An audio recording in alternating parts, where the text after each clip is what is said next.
Don't be under any illusion that this government doesn't understand what it's doing. It's trying to make people in this country insecure in their employment. Because they think that if you're insecure in your employment, you'll tug your forelock and you'll do exactly what they say. I'm proud that you've told them, no, we won't just buckle down. We won't just say, oh, okay, if that's all you can afford to give us, well, thanks very much then. Because that's not the way the trade unions operate, it's not the way the labour movement should operate either. So I'm proud to stand with you. Keep up the fight. Solidarity. Thank you to every single one of you who works in St Mungo's. Because some of the work that you guys do actually helps support some of the most vulnerable people in our society. People who are homeless, who are destitute, and need that help, that support. And if it wasn't for the work that you guys do, I know that I can't do that.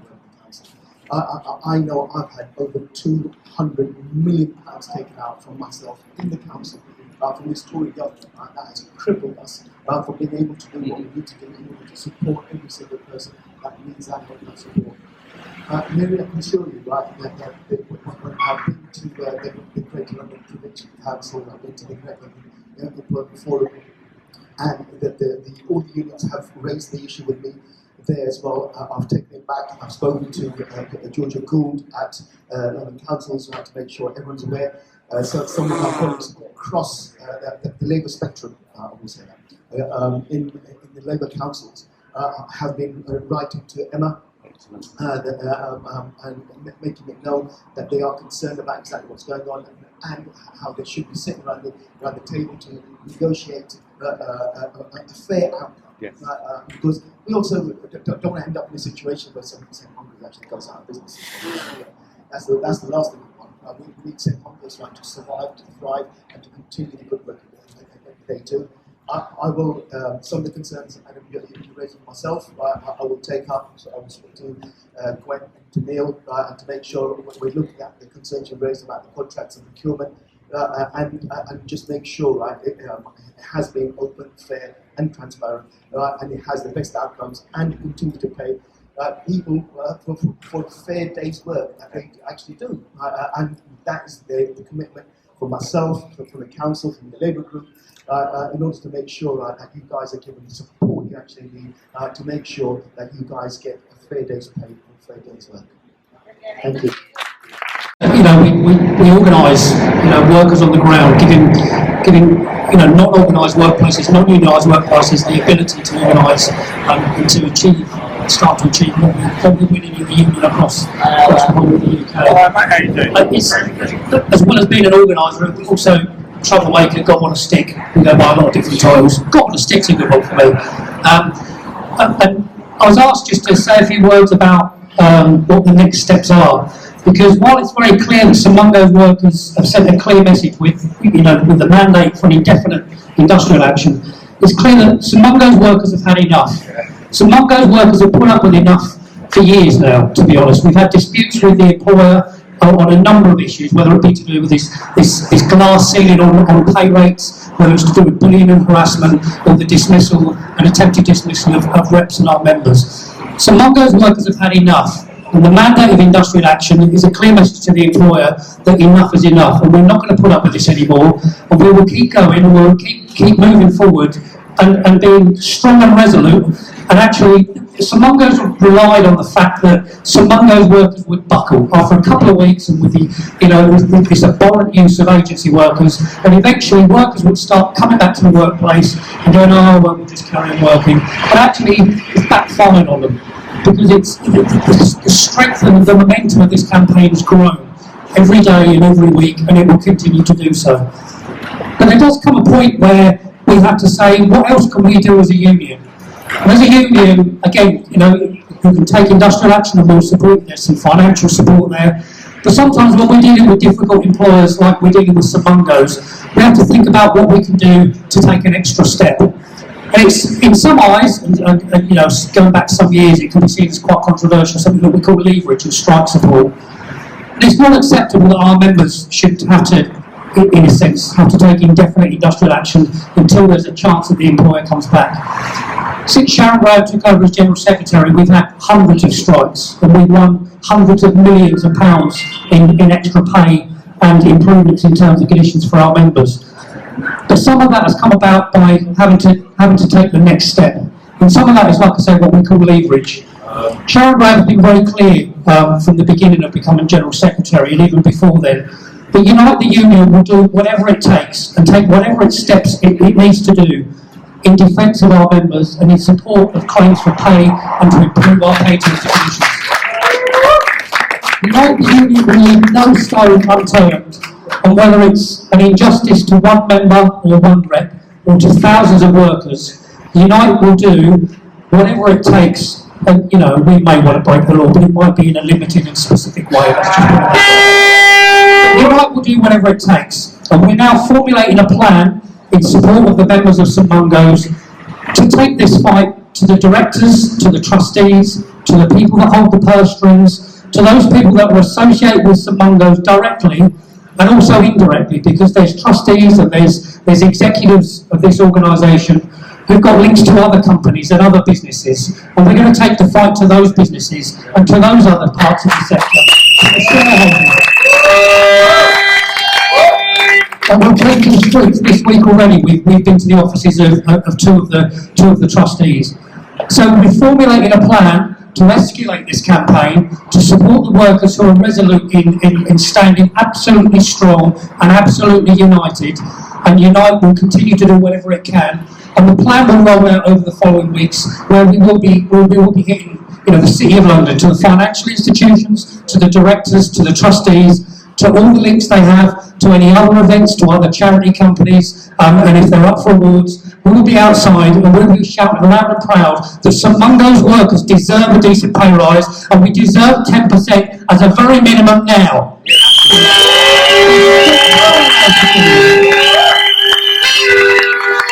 guys have been amazing. You know, you're on low pay, you go out on strike, and you lose money. And that's really tough. And today everybody is struggling when they're in work. And to take the step to go out on strike, and now indefinite strike, and have no idea of how long it's going to be. I'm sure you're going through great hardship with your families and so on. So great credit to you, and a tribute really from the Trades Council, and I'm sure everybody is here with us today. I was struck by something that somebody said at a meeting on Sunday in Haringey. There was a very interesting talk about the strike. And one of your members said that this is a struggle for the soul of the organisation, of the charity. It just beggars belief that there is a national charity with the reputation of St Mungo's that is a cash cow for the chief executive. That's all it is, right? And one of the workers who actually do the work with the clients who are homeless and on the street and helping them get up and get control of their lives again, they get minimum wage, they get bullied, they get harassed and completely overworked. This is not what a charity should be, and the Charities Commission, in my view, should impose a wage ceiling on executives. How can an executive be at 180k in a charity? It's madness, and we really should be challenging this. I just wanted to share with you my experience as a GP. I'm a retired GP. I used to work in Paddington, right next door at St Mungo's hostel at 217 Harrow Road.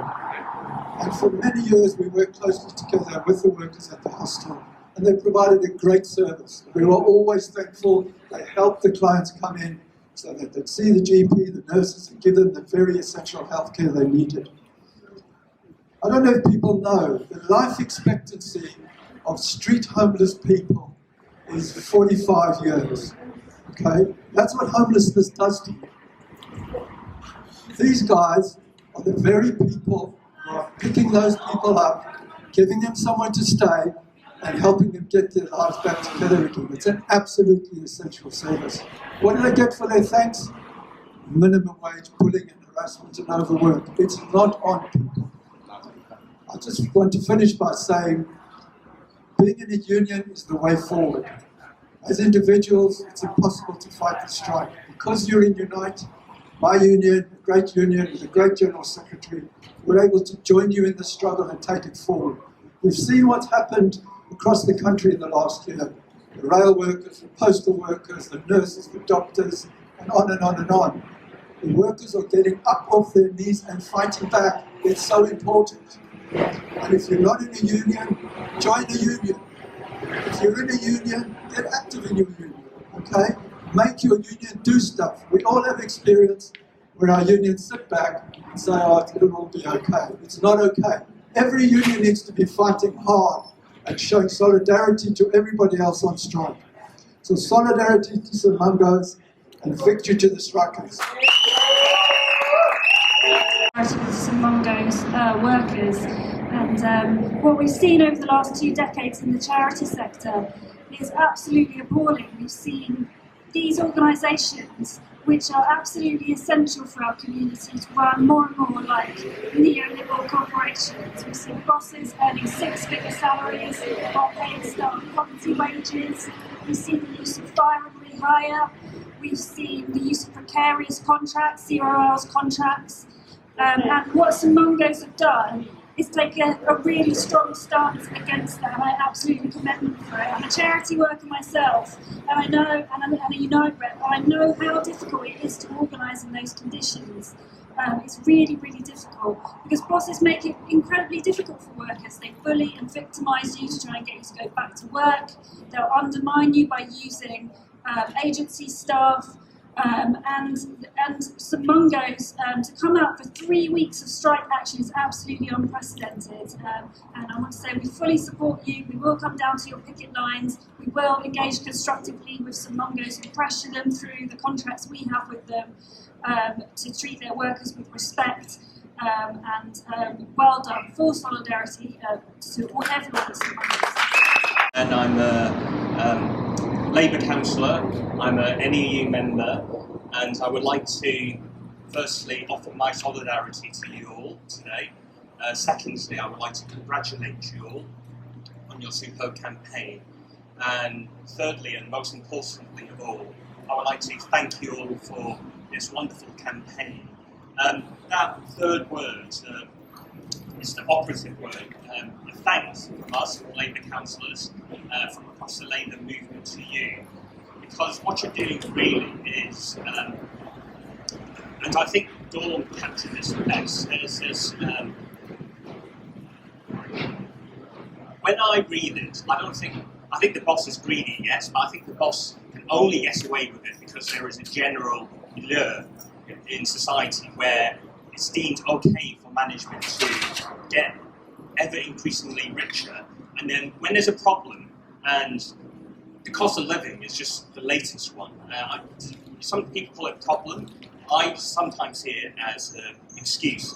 Cost of living, Ukraine war, what are the excuses? COVID, Brexit, austerity, banking crash. There seems to be an endless, infinite list of reasons why workers have to earn absolute minimum, enough to survive. But as I said, the bosses feel that they can get away with ever increasing riches. And I therefore am here today to thank you and the rest of the Labour movement, because what you're doing is you're saying no. And that's incredibly powerful. You're puncturing not just what the bosses are offering you, but you're puncturing very powerful narrative, which is supported by politicians, which is supported by economists, which is supported by academia. But as we know, there's count 0, 1, 2, there's 4 laws of thermodynamics, and that's it. There's no fourth special one which says bosses can earn however much they want to, and workers will always have to stay the same because of X, Y, Z reason. So you are facing, I feel, a titanic battle, but you have the Labour movement behind you. And again, I would like to thank you for that. You have our full solidarity. Thank you. I want to thank everyone really for this solidarity. It really, really means a lot to us, the support we've got. I think as some people just before the strike was announced, were worried about the money, the potential hardship of this strike, and the solidarity from the wider community and trade union movement really boosted people. We went into a trade union branch on Zoom in Coventry, and they gave us a £2,000 donation, and then absolutely Coventry top man branches, and lots of other money has trickled in from different trade union branches, and they said to us, and many of the speakers who come and speak from different trade union branches, they say, really, you really are doing, when we look at other disputes that have gone out for 2 days and 3 days and it's dragging on, we really support what you're doing. It's not an easy thing to come out for 4 weeks, but we really support. As the last speaker was saying, we're fed up of the lies that the money's not there. We are fed up of the lies that say we need to accept 2 and 3% a year when inflation's in double figures. We really, enough is enough, as Andy said earlier. It has to start meaning something, and for it to mean something, it needs to mean us saying, we're not going to go back into work till we win this. And this is what I just want to talk about Tuesday, because it wasn't an easy thing. We were hoping at the meeting with Emma on Tuesday that she'd come with a sensible offer. She said in the meeting there'd be some kind of offer on the table. 2 hours of sitting around with Unite officials, wasting their time, and Unite conveners. We really saw no other possible option but to escalate to indefinite action. And we are absolutely solid. We're becoming more confident as this dispute goes on that we are not going back in there until we win this dispute.